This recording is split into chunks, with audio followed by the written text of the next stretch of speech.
I worked 42 years for one of the major multinational tropical fruit companies here in Costa Rica. It was during my active years of work that I came to appreciate the outdoors and environment where these tropical fruits, mostly bananas, are cultivated.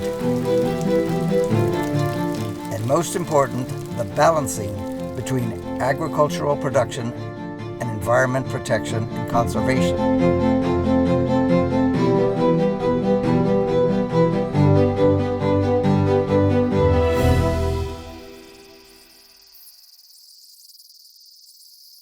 My name is Donald Murray. I am a Costa Rican national. I was born in this country, and I've lived in this country for all my life, except for 7 years where I lived in Canada to do my schooling and university training. The name Murray is not typical of Costa Rica, and it comes from my grandfather, who actually immigrated to this country at the end of the 19th century, and he hailed from a small town just outside of Edinburgh, Scotland. So as you can see, I am a legitimate Costa Rican with a Scottish name. Costa Rica is a unique and interesting country in this region of the world, with a combination of factors that distinguish it from the neighboring countries in Latin America.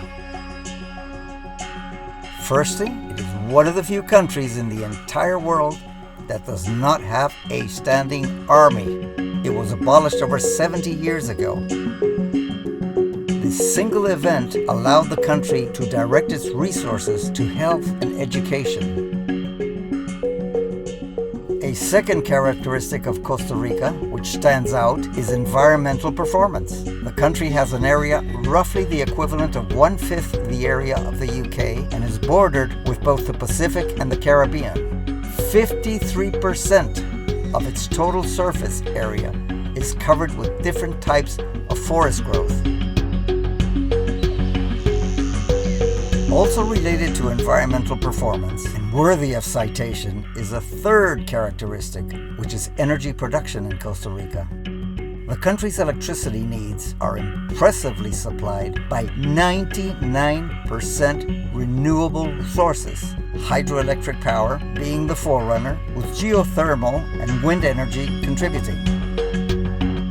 I could go on and cite many other factors which attest to Costa Rica's empathy for the environment, such as the fact that cutting down trees in the rainforest carries harsh legal consequences.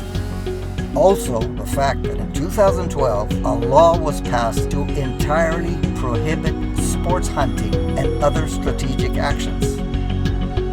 I'm sure the more you read on Costa Rica, the more you'll find information of the small Central American country's proclivity towards cherishing its environmental resources.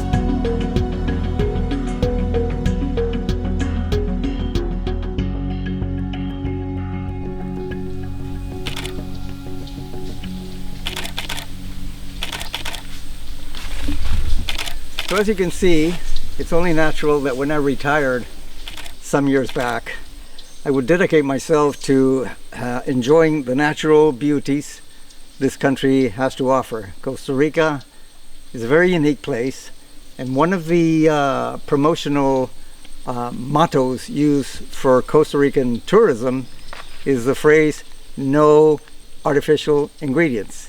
And that depicts very well what Costa Rica is all about. Natural, wild, with no artificial ingredients.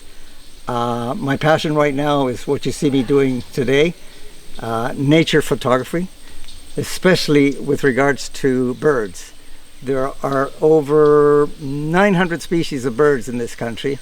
Some of them migrants, some of them endemic, but always when you go out into the countryside, you find all these exotic species of birds.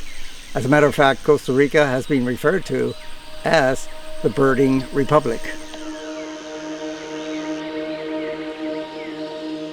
Now, all these factors and the natural beauty and peace which prevails throughout the land have contributed to a collective joie de vivre, which is coined in the Spanish phrase pura vida, pure life, a unique popular expression used by Costa Ricans not only as a common greeting, but also to express when things are okay. So, pura vida, Now, let's talk about an interesting project we are developing to conserve and expand Costa Rica's rainforest, and how you can contribute by joining us in this worthwhile venture.